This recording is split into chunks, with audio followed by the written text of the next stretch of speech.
Welcome to this video, which will be about turbulence and zooplankton. I'm François Schmidt. I'm research professor at CNRS, and this work is supported by the graduate school IFSI, Graduate School for Marine, Fisheries and Seafood Sciences. It belongs to a series of 7 video capsules, and it's the last one in this series. And so first, I speak about the scales. So turbulence, you have here different scales in log plot, and we can see that the small scale of turbulence is the order of the Kolmogorov scale, which is more or less 1 millimeter, and zooplankton globally belong to turbulence, and the typical size is between 0.1 and 10 millimeters. So they are affected, they are influenced by turbulence. And globally, so if you consider the role of turbulence in marine ecosystems, so there is a big role from mixing, the transport of particles, transport of different dissolved quantities, contact rate between particles, and also fluxes. And speaking about plankton, so plankton lives in suspensions in water, completely adapted to the turbulent environment. Plankton is subject to Lagrangian transport in this framework, and considering zooplankton, so turbulence will be important for the contact rate, for example, for reproduction and also for the feeding. It will be important for the larval transport and also the coupling of swimming behavior with turbulence. First, about the contact rate. So contact rate is a way to see how in a given amount of time, what will be the contact of one predator and different prey. So we consider, for example, here all the dots correspond to the prey. So the given prey density, we assume that there is a predator which is moving. So here it's a copepod, and it has a prey detection. So that's the radius which is around the copepod, and it's moving at a given distance between the amount of time we are considering. That's why we obtain our cylinder. And so the volume of this cylinder will determine the contact rate of this predator with this prey. And it has been found, in fact, that turbulence, so there is a formula, I don't reproduce it here, but there is a formula explaining how the contact rate will increase under turbulence. So turbulence is good for the contact rate for copepod, but in fact, if it's too large, then the copepods will have some difficulty for the chemical or hydromechanical signals, because it will be mixed by the turbulence. Also, perhaps it will have some difficulty to grasp the prey because it's too much turbulence in the system. That's why, in fact, theoretically speaking, an optimal window has been proposed. It's a kind of dome shape. It's called the dome shape for the relation of ingestion rate with respect to the turbulence level. It means that if you have still water, so no turbulence, it's not very good for the injection rate. If you have too large turbulence, it will be not very good for the injection rate. There is an optimal level of turbulence, perhaps different for each species, but which will be the good one for the species. Considering copepods, so in fact, copepods, they have swimming capacities. Their typical size is more or less 1 millimeter, but they can have jumps of 10 centimeters per second, and which is 100 body lengths per second.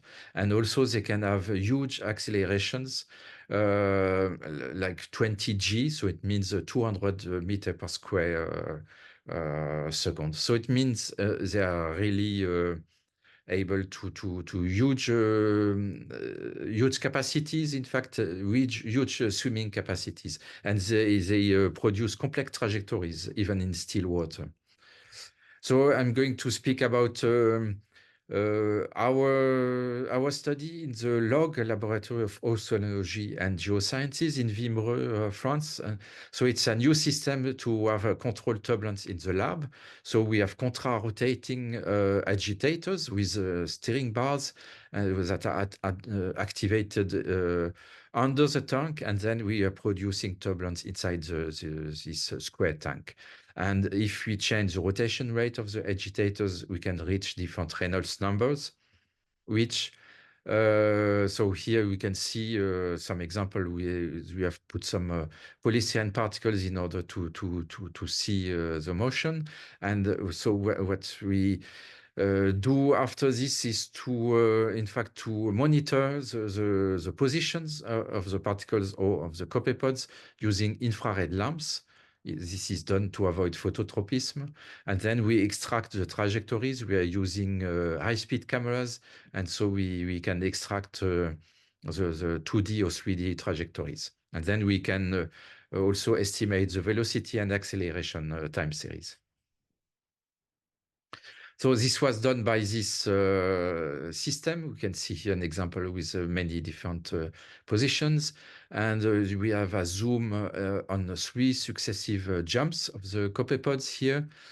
We can see the jumps in the position information, the velocity information with some pikes, and also accelerations. From this, we extract the probability density of the velocity and also of the acceleration, and we compare, in fact, the result with dead copepod and alive copepods.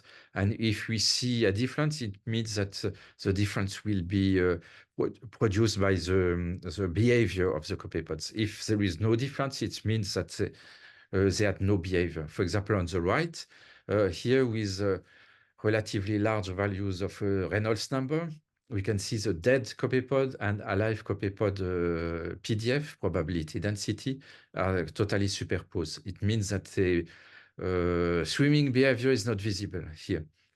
On the other hand, for Reynolds number 130, we can see the green curve, which correspond to alive copepods, and the gray one corresponding to dead copepods. And there is a difference in the PDF, meaning, in fact, that we have an indicator of the swimming activities. So, in fact, by changing the turbulence level, we can see that there is an optimal window. So it's more or less compatible with this dome shape effect. And we see, of course, what we found is the fact that the threshold was not the same for the velocity and for the acceleration, but it's a quantitative confirmation of this dome effect. And we saw that there is optimal copepod swimming activity for only a medium range of the copepod. So it's published in the paper here in 2022. Another topic is to perform numerical modeling of copepods. So the idea is to perform DNS, direct numerical simulation of the Navier-Stokes equation. Then we put particles in it with appropriate equation for the particles, and we put also some swimming activities through some jumps, because the copepods are able to jump. So it's a way to see virtual copepods in a numerical turbulence. So we have the 2 publications from our group here, and also something similar was done very recently by another group, which I have here the reference. The main idea is to have the Jeffreys equation for the orientation of the copepods. We have a direct numerical simulation of Navier-Stokes equation for the velocity field, and we put some jump effect. And the jump are triggered only when copepod is sensing high activity around it. So without going too much into the details. And so what we found globally, the main result of this was to see that this jumping behavior was producing some patches, some accumulation in some region where we don't have too much gradient of the velocity field. So the copepod here are the little dot with and the arrow correspond to the swimming velocity, and the color map corresponds to the gradient field in the simulation. Another topic which is of interest when we consider turbulence and zooplankton is about benthic organisms. So because many benthic organisms have a planktonic stage, which is larval, and this larva can swim. They have a size which is between 10 and 1,000 microns. They are released in suspension in the environment. So their dispersal is, of course, linked with the turbulence effect. And also, in some stage of development, larvae are sensitive to the information from the environment, including turbulence, to indicate them that it's time to migrate to the bottom. So one example of such study was about mussel larvae. So it's published in the paper which is shown here. Turbulence is generated by a oscillating grid. And here, depending on the frequency of the grid, you can see that you have different values of the dissipation epsilon, different values of the Kolmogorov scale, and of the Reynolds number. And what they have found, I put here the main results. You can see here a record using a camera of the vertical velocity, and they found that above a given level of turbulence, swimming is going downward. So you can see the value of what is shown vertically is the vertical velocity, horizontally is the level of turbulence. So you can see that it goes negatively for very high value of epsilon, so meaning high value of turbulence. So why they do this? It's because, in fact, the larvae cannot settle in a beach, in a sand beach, because then they're going to die. They need to have some rocks below the turbulence. And what is assumed here is that we have a larger value, more activity when you have a bedrock, a rocky substrate, and then they know that there is a high turbulence level, and they know that, okay, it's time for us to go down and to settle. So the same result was something similar was found for the sand dollar larvae, so strong sedimentation for large values of the dissipation.